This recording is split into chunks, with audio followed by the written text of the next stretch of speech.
So hi sir. Hi and జై భారత్ అండి. So నిన్న పవన్ కళ్యాణ్ గారి మాటలు మీరు వినే ఉంటారు. ఒకసారి మరోసారి నేను ప్లే చేస్తాను. అది మీరు నిర్ణయాలు తీసుకోండి, బాగా పని చేయండి.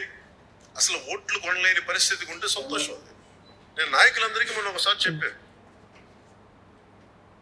డబ్బులు ఖర్చు పెట్టాల్సిందే, ఓట్లు కొనాలా లేదా అనేది నేను చెప్పను ఎప్పుడు. అది మీరు నిర్ణయాలు తీసుకోండి, బాగా పని చేయండి. అసలు ఓట్లు కొనలేని పరిస్థితికి ఉంటే సంతోషం. అది సో ఈ కామెంట్స్ అయితే చేయడం జరిగింది. అంటే ఓట్లు కొంటారా లేదా అని వాళ్ళ ఒపీనియన్. కొనలేని పరిస్థితి ఉంటే ఇంకా బాగుంటుంది అని అంటున్నారు. మరి మీ ఒపీనియన్? అంటే ఇది చాలా శోచనీయం అండి. జీరో బడ్జెట్ పాలిటిక్స్ అని ముందుకొచ్చిన ఒక వ్యక్తి, ప్రశ్నించేదానికే పుట్టిన పార్టీ అని ముందుకొచ్చిన వ్యక్తి, మార్పు రాజకీయాలు సామాన్యుడితో చేయించాలని పుట్టిన పార్టీ అని చెప్పుకొచ్చిన ఆయన ఈ రకంగా డబ్బు ఖర్చు పెట్టద్దని నేను చెప్పట్లేదు, డబ్బు ఖర్చు పెట్టాల్సిందే. ఓట్లు కొంటారా లేదా అది నేను చెప్పను, మీరే డెసిషన్ తీసుకోండి అంటే ఆయన డైరెక్ట్గానే చెప్తున్నారు ఓట్లు కొనండి అని చెప్పే స్థాయికి వచ్చేసాడు ఆయన. అంటే ఒక ఓటమి 2019 ఎన్నికల్లో ఆయన 2 ప్లేసుల్లో ఓడిపోవడం, ఆయన పార్టీకి ఒకగానొక ప్లేస్లో ప్రాతినిధ్యం లభించడం వల్ల ఆయనలో వచ్చిన మార్పులు, దీన్ని బట్టి చూస్తుంటే ఆయన సిద్ధాంతపరంగా చాలా వీక్ మనిషి అని అర్థమవుతుంది. ఒక ఓటమి. ఇప్పుడు మహాత్మా గాంధీ గారు చెప్తారండి, both means and ends are both are important అంటారు. ఒక మార్గాన్ని ఎంచుకున్నప్పుడు నువ్వు ఎలా వెళ్ళావు, ఎలా సాధించావు, రెండు ఇంపార్టెంటే అని. ఇప్పుడు అలాంటి ప్రిన్సిపల్తో ముందుకెళ్తే మనం అనుకున్న మార్పు సాధించగలము. ఇప్పుడు డబ్బుతో ఓట్లు కొనేసి డబ్బు ఖర్చు పెట్టి రాజకీయాలు గెలిపించి ఈయన తీసుకురావాలనుకున్న మార్పు ఎలా సాధ్యం? అంటే మార్పు ఆయన ద్వారా రాదు, అది క్లియర్గా అర్థమవుతుంది. ఆయన డబ్బు ఖర్చు పెట్టాల్సిందే అని అంటున్నారు ఒకటి. ఇంకోటి, ఆయన ప్రశ్నించేదానికే పుట్టిన పార్టీ అని ఇంకోటి అన్నారు.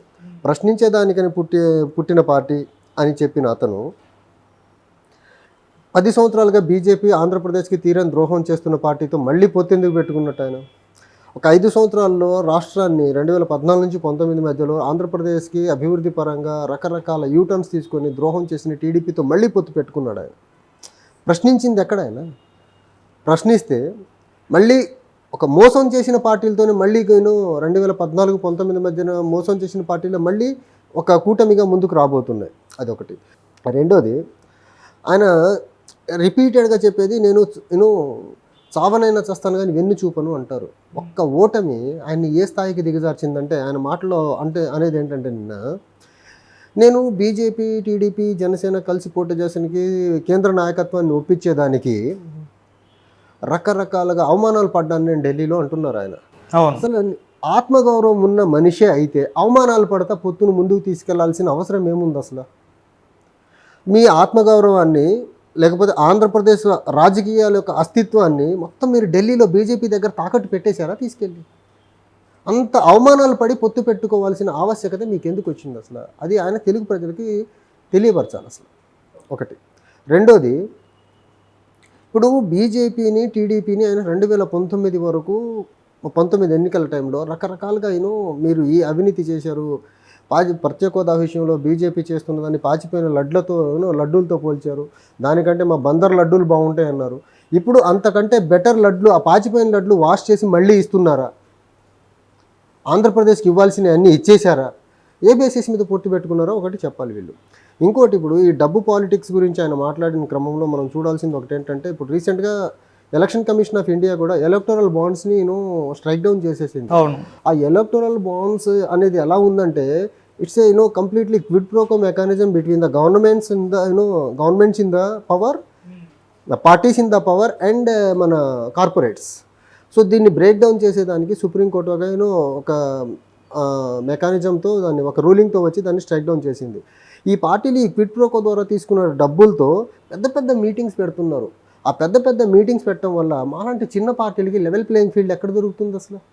సో అందులో భాగంగా నిన్న మా అధ్యక్షులు వారు చీఫ్ ఎలక్టరల్ ఆఫీసర్ గారిని కలిసి మీరు పెద్ద పెద్ద మీటింగ్స్ని బ్యాన్ చేయండి. పెద్ద పెద్ద మీటింగ్స్ పెట్టడం వల్ల ఆ మీటింగ్స్కి వచ్చే జనాలు ఏం వాలంటీర్గా రావట్లా, వాళ్ళ భావాలు, వాళ్ళ సిద్ధాంతాలు, లేకపోతే వాళ్ళ మేనిఫెస్టో నచ్చి రావట్లా.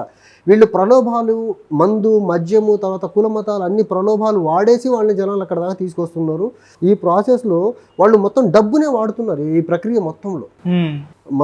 మద్యం పంచేదానికి కానీ, లేకపోతే వాళ్ళకు డబ్బులు ఇచ్చేదానికి మొత్తం డబ్బుతో ఈ మీటింగ్స్ పెడుతున్నారు. కాబట్టి ఇలాంటి పెద్ద పెద్ద మీటింగ్స్ని బ్యాన్ చేయాల్సిన అవసరం ఎంతైనా ఉందనేసి మా అధ్యక్షుల వారు నిన్న చీఫ్ ఎలక్టరల్ ఆఫీసర్ గారిని కలిసి విన్నవించడం జరిగింది. నంబర్ 1.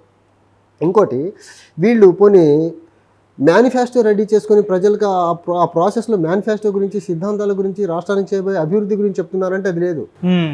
అది లేకుండా పొత్తుల గురించి ఒకళ్ళ మీద ఒకళ్ళైనా చాలా చిల్లర విమర్శలకు దిగుతున్నారు తప్ప రాజకీయంగా రాష్ట్రానికి రావాల్సినవి సాధించే విషయంలో కానీ, అభివృద్ధి పరంగా ఆంధ్రప్రదేశ్ని ముందుకు ఎలా తీసుకెళ్లాలనే దాని మీద మళ్ళీ చర్చ జరగట్లే అక్కడ.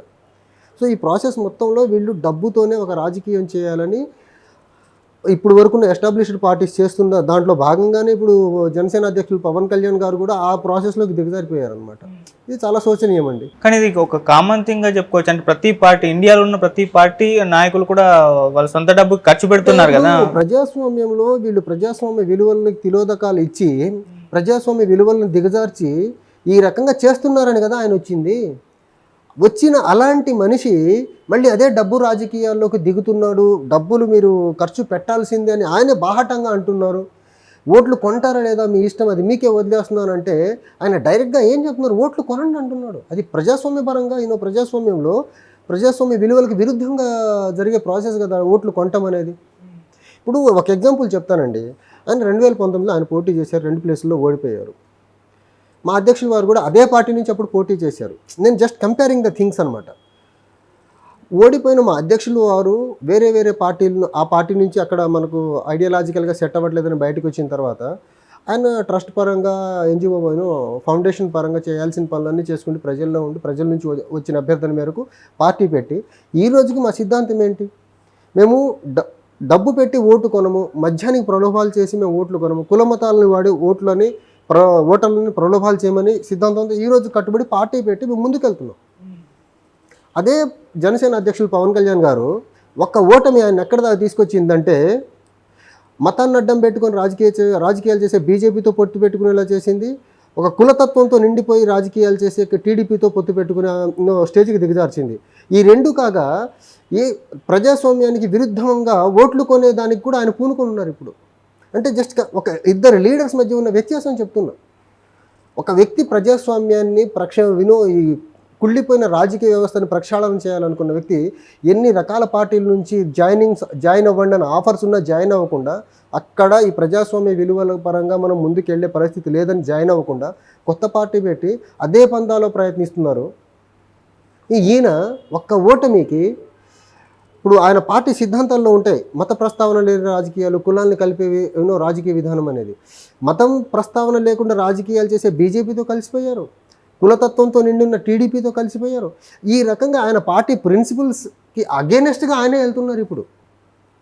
ఈ రకంగా చూస్తే ఆయన అసలు మార్పు అనే మాట అనుకుని ఉండాలి కదా.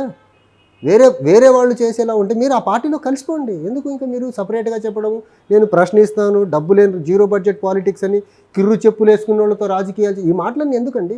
ఇప్పుడు రీసెంట్గా ఆ పార్టీలో జాయినింగ్స్ కూడా చూస్తే జంపింగ్ జపాంగ్స్కి ప్లేసులు ఉండవు మా పార్టీలో 2014 పార్టీ పెట్టినప్పుడు చెప్పారు. అందరూ జంపర్స్ జోకర్సే కదా ఆ పార్టీలోకి వస్తుంది, 1000 కోట్లు దొబ్బేసిన వాళ్ళే కదా ఆ పార్టీలోకి వస్తుంది. ఇలాంటి మైండ్ సెట్ ఉన్నప్పుడు మీరు పెద్ద పెద్ద మాటలు చెప్పడం ఎందుకు? మీకు నిలబడటం చేత కాదు మీరు చెప్పిన మాట మీద. అలాంటప్పుడు పెద్ద పెద్ద ప్రగల్భాలు పలకడం ఎందుకండి?